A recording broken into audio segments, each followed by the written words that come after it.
ভাঙড়া পৌর ছাত্র দলের আহ্বায়ক। তাজ, আমি মোহাম্মদ সামিউল ইসলাম তাজ, ভাঙ্গুড়া পৌর ছাত্র দলের একজন সদস্য। আমাদের সাথে সরাসরি সম্পৃক্ত হয়েছেন ভাঙ্গুড়া উপজেলা ছাত্র দলের আহ্বায়ক হুমায়ুন আহমেদ মুন। এখানে বাংলাদেশ জাতীয়তাবাদী দল মনোনীত ধানের শীষের প্রার্থী পাবনা ৩ ভাঙ্গুড়া চাটমোহর ফরিদপুরের যে প্রার্থী ধানের শীষের কৃষিবিদ হাসান জাফির তুহিন, তার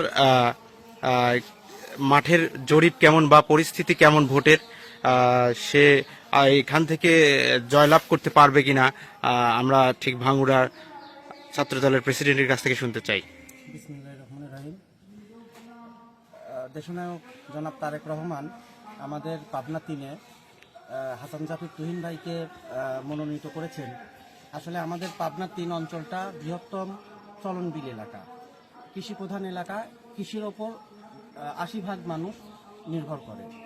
তো যেহেতু আমাদের হাসান জাফির তুহিন ভাই একজন কৃষিবিদ, উনি কৃষকের সুখ দুঃখ, কৃষকের উন্নয়ন কিভাবে করা যায় এই বিষয়ে উনি যথেষ্ট অভিজ্ঞতা সম্পন্ন মানুষ, এবং কৃষি নিয়েই যেহেতু উনি কাজ করেন আমাদের অঞ্চলের জন্য উনি অবশ্যই গুরুত্বপূর্ণ হয়ে উঠবেন বলে আমাদের অঞ্চলের মানুষ আশা ব্যক্ত করেছেন। আমরা যেখানে আজকে ভোট চাইতে এসেছি এটা হচ্ছে পারভাঙ্গুড়া গ্রাম।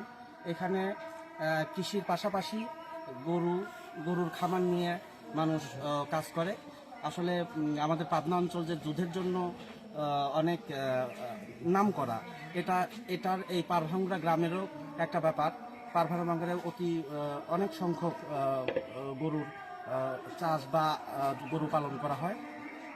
আমরা তুহিন ভাইকে এই পারভাঙ্গুড়া এই অঞ্চলের গরু নিয়েও জানিয়েছি। উনি বলেছেন যে উনি অবশ্যই কিভাবে আরও এই গরু লালন পালনে উন্নত প্রযুক্তির দ্বারা কাজ করবেন সে বিষয়ে উনি আমাদের জানিয়েছেন। তিনি আমাদের কথা দিয়েছেন এই বিষয়েও তিনি আরও উন্নয়নমূলক কাজ করবেন, এবং এই অঞ্চলের মানুষ ওনার এই কথাগুলো স্বাচ্ছন্দ্য স্বতঃস্ফূর্তভাবে গ্রহণ করেছেন। এবং আমরা আশা করছি যে পাবনা ৩ থেকে হাসান জাফির তুহিন ভাই একটা নিরঙ্কুশ বিজয় লাভ করবেন জনগণের মাধ্যমে ইনশাল্লাহ। ভাঙ্গুড়া থেকে উনি জয়ের ব্যাপারে কতটুকু আশাবাদী আপনি? নিরঙ্কুশ বিজয়ে জনগণের স্বতঃস্ফূর্ততা আছে।